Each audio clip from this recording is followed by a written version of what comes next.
start off, I just want to tell you, mobilization is just a fancy term for warming up and stretching the muscles that you're going to work out.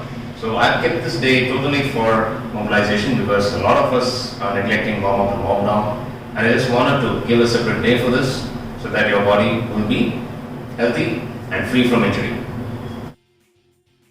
The number one exercise that you should probably be doing as soon as you get out of bed, because your whole body will be stiff and you won't feel like working out at all. It's a few days, I've been there and I know how difficult it is.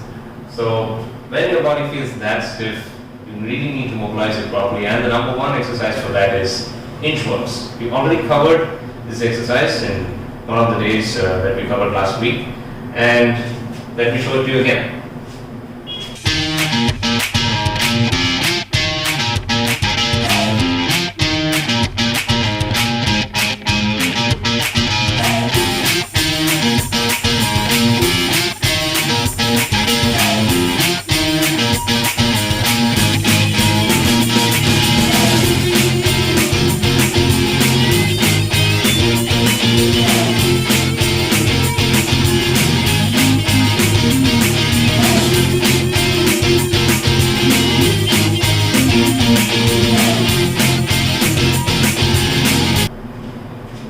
I want you to do at least 6 to 8 repetitions of this until your body feels warmed up and ready for the other exercises in the workout.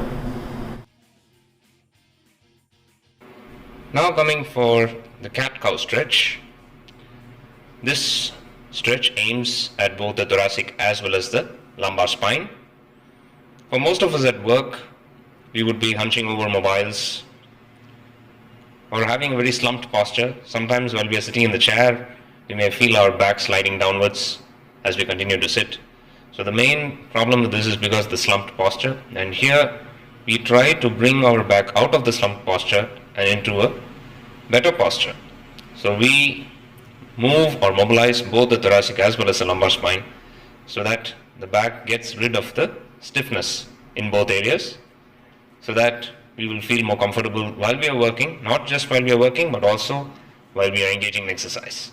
So that is the purpose of this exercise. And because we are sitting in a slumped posture for too long, this thoracic curvature should not be too slumped for a long time.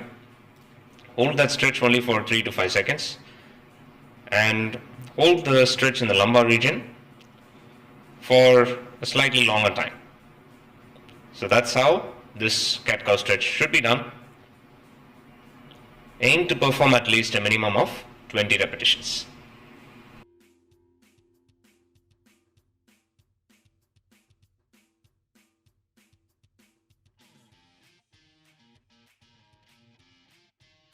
Now what you're going to see is something called the rolling crucifix. This is my personal secret why I get fewer injuries and other people engaging in the same sports as me. Let me show you how the rolling crucifix is done. And before I start, let me tell you that this exercise is to correct problems arising in your thoracic spine and also stiffness of your lumbar spine over here. It also stretches the top of your head. So let me show you how this superb exercise is done. I think this angle will be better. Yeah. So what you do is you lie down prone, face down, arms spread out. Then what you do is you turn to one side. I let this leg trail behind like this. And I wait for 20 seconds.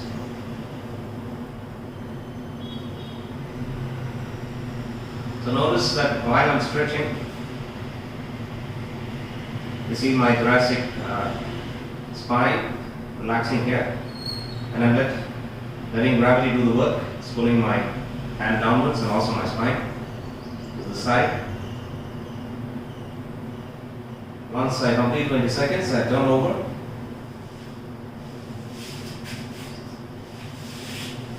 And I let this leg trail behind. Notice that we get a good stretch here in the lumbar spine as well as the top head. Again, wait for 20 seconds.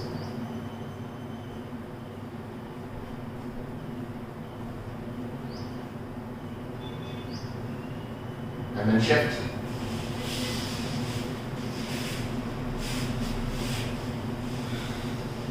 Leg trail. So now you got the idea. I want you to do 5 reps on both sides.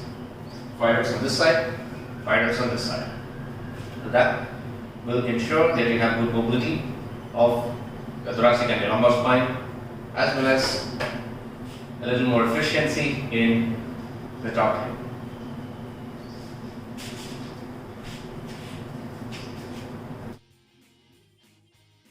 In this exercise, I want you to stretch your chest. Place your arms on either side of the doorway and just fall forward, let gravity do the work and pull you forward. Hold the stretch for a minimum of 20 seconds. To get an even better stretch, step backward. Yes, I feel the burn right here.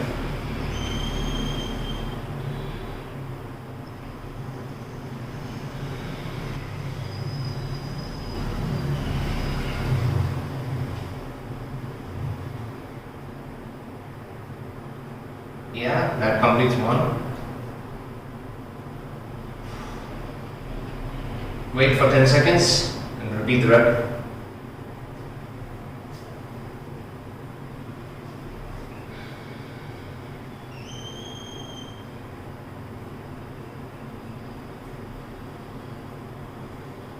Okay, so you've got a basic idea of how to do this. You can also try the one-sided version in case one of your hands is injured and you can stretch only one side. For example, if this arm is injured, I can stretch my chest over here like this. Put one foot forward, fall forward, keep your elbow tucked in here and lunge forward. So in this way you'll be stretching only one side of your chest. So this is a variation that you can use if you are not feeling the stretch properly, or if you're injured on one side and you want to stretch the other side, then go for this. You will get a better stretch than the previous one. The only disadvantage being you will only be stretching one side. So you can always turn over and do the other side.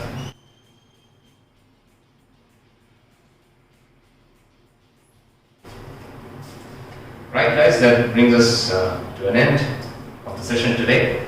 Hope it was useful. We'll do another mobilization workout next week.